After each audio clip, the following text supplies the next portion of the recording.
This is one of my favorite episodes we've ever done on this channel. In fact, this is a perspective from a youth from our Melbourne, Florida campus from YTHX18. Now here's the deal, YTHX19 is right around the corner. We want to make sure everyone knows about it. So here's what I need you to do, 2 things. I need you to subscribe right now if you haven't already to this channel, and then share this video. Let's get the word out about what God is doing here at Elevation Youth. I know you'll enjoy this. Check it out.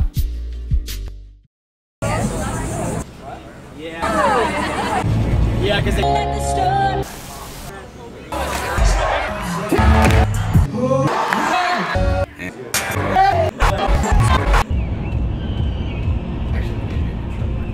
Hi, I'm Christian Barton, I'm 16 and I'm from Elevation, Melbourne.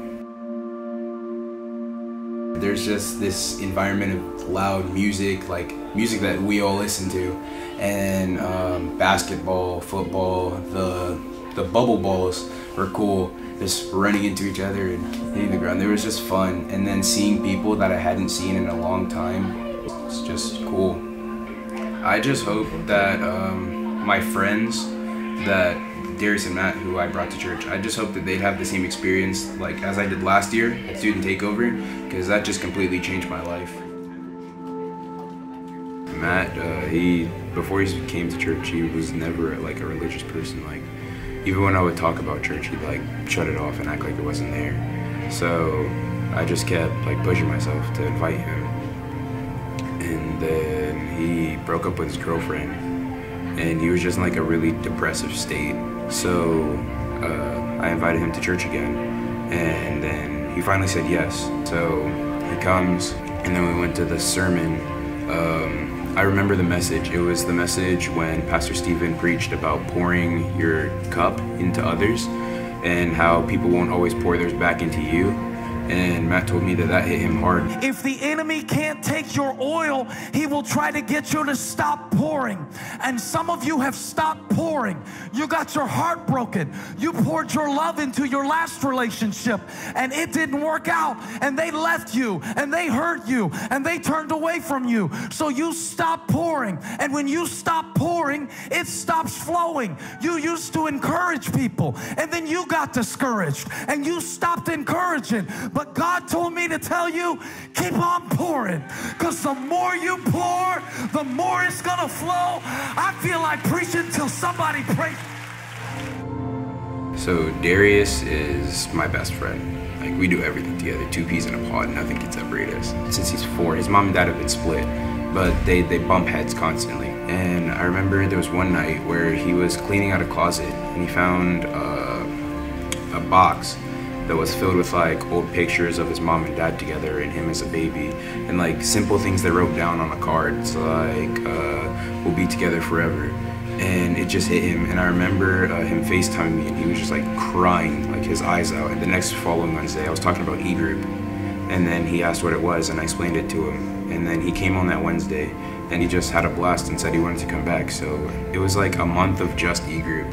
And then it finally hit me, and I was like, wait a minute, do you want to come on a Sunday? And he was like, sure. He comes on the Sunday, and Pastor Steven preaches the message. He talked about it for like the whole week. Every day, whenever we would have like conversation, he related back to the message. And that same Sunday, he gave his life to Christ. And same with Matt. On his first Sunday, he gave his life to Christ. What's your experience at YTHX been like so far? It's phenomenal. I love the worship. The songs, they just like touch my heart. And I don't know what it is, but like if I'm listening it to in the car, I sing along. But if I'm actually in church, like I dance along with it, hands in the air, and it's just a different environment. My favorite part was definitely the after party, because the environment was just so live. It was lit.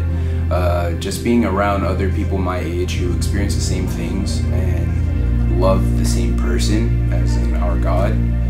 It's just fantastic. At the lake, it was fun because all of my friends there, regardless of if they're from Lake Norman, Raleigh, people who moved away from Melbourne to other campuses, just seeing them again and having fun with them at the lake, it was just a good experience. And then the word that Pastor Meekon Carter preached hit hard yesterday. The part where he says that the younger brother, he was more independent and wanted to do things on his own, so he left his father and just went out and did his own thing. And even when he was broken down, had no food, had nothing left, his dad still accepted him back in.